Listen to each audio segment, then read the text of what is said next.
Hey everyone, and welcome to The Explainer. Today, we're zeroing in on May 28, 2026. And wow, this is a day completely defined by massive global ripples. We're going to see exactly how these geopolitical tectonic plates are shifting in real time, and more importantly, how these giant global decisions cascade all the way down to local economies and, well, our individual lives. So let's get right into it. Okay, let's dive into this. Here is our roadmap for today. First, we'll cover Middle East peace and conflict. Then, global alliances and threats. Third, economic shifts and tech. And we'll wrap up with tragedies and legal updates. Section 1. Middle East Peace and Conflict. Right now, we're seeing this incredibly complex juxtaposition. On one hand, we have a historic peace framework on the table. American and Iranian negotiators have actually finalized a comprehensive draft agreement to end their nearly 3-month-old war. The terms? They mandate a permanent extension of the current ceasefire and the complete reopening of the absolutely crucial Strait of Hormuz. In exchange, Iran gets structured sanctions relief and hands over its highly enriched uranium stockpile. It's a massive diplomatic maneuver, and right now it's just sitting there, waiting for formal sign-offs from both Iranian leadership and the U.S. president. But, diplomacy is rarely straightforward. While waiting for those final signatures, President Donald Trump is keeping up his public skepticism. During a White House cabinet meeting, he literally said that Iran is, quote, negotiating on fumes. He made it clear that, with the November midterms coming up fast, domestic pressure isn't going to force him into rushing a subpar deal. He also threw in a stark reminder that the U.S. is totally prepared to finish the job if any last-minute snags pop up at the negotiating table. So the crucial point is, why exactly might Iran be negotiating on fumes? Well, it comes down to one staggering number: 250%. That is Iran's current inflation rate. I mean, think about that for a second. It completely highlights the immense pressure of a broken economic system. And it's this exact, crushing economic reality that's driving the leverage in these historic peace talks. Now, despite these high-level talks, the reality on the ground is still incredibly lethal. Literally, just as the peace progress was announced, Kuwait's military had to intercept a barrage of ballistic missiles and drones. The Islamic Revolutionary Guard Corps claimed this strike on a U.S. base in Kuwait was payback for American self-defense strikes. And, at the exact same time, Israel officially dropped its April 17th ceasefire, declaring all territories south of Lebanon's Zahrani River a total combat zone. Those intensified airstrikes have left at least 19 dead, right as tens of thousands are trying to flee during the Eid al-Adha holiday. And the escalations continue further south. Over in Palestine, Hamas officially confirmed that their newly appointed military chief, Mohammed Oda, was assassinated. A precise Israeli airstrike killed him, along with his wife and 2 sons. Israel had identified Oda as a core architect of the October 7th attacks. Concurrently, Prime Minister Benjamin Netanyahu has handed down sweeping orders for the IDF to systematically seize control of 70% of the Gaza Strip. The region remains, frankly, deeply fractured. Section 2. Global Alliances and Threats. So with the Middle East in such flux, how is the rest of the world reacting?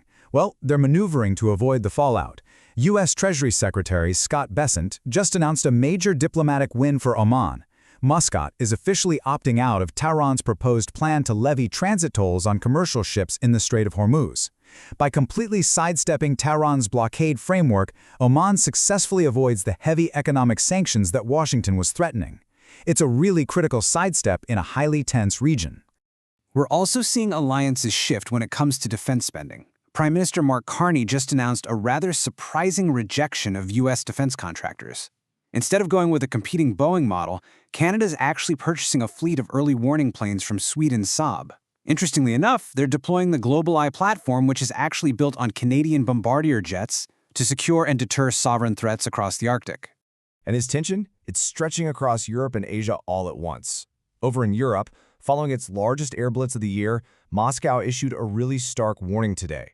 Foreign Minister Sergei Lavrov advised all foreign nationals to get out of Kyiv immediately, threatening relentless attacks against decision-making hubs. Meanwhile, a world away in Tokyo, Japanese Prime Minister Sanae Takaichi and Philippine President Ferdinand Marcos Jr. officially launched a strategic military intelligence sharing pact.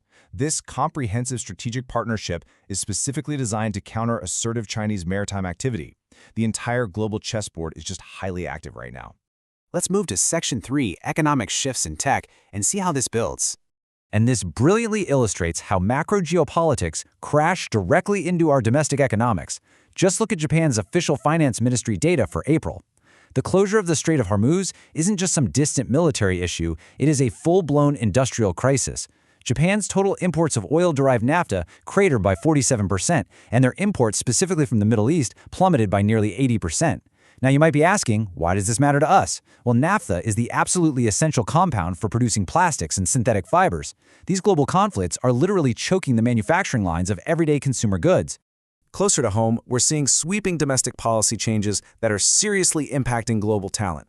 The Trump administration has rolled out strict new limits to the H-1B visa landscape, and it's sparking immediate panic across global tech hubs. We are talking about a massive 38.5% drop in total visa registrations. This is all being driven by new wage-based lotteries, a wild $100,000 application fee for corporate registrations, and some highly elevated mandatory minimum salaries, like an incredible $162,000 baseline just for engineers in San Francisco. Actually, scratch that, it goes even further. Representative Eli Crane just introduced a bill seeking a complete 3-year freeze on all new entries. Section 4. Tragedies and Legal Updates. Guiding our focus down to the really intense, localized human elements, the U.S. is dealing with 2 catastrophic domestic emergencies today. First, a massive, fiery explosion completely leveled a residential apartment complex down in Dallas, Texas.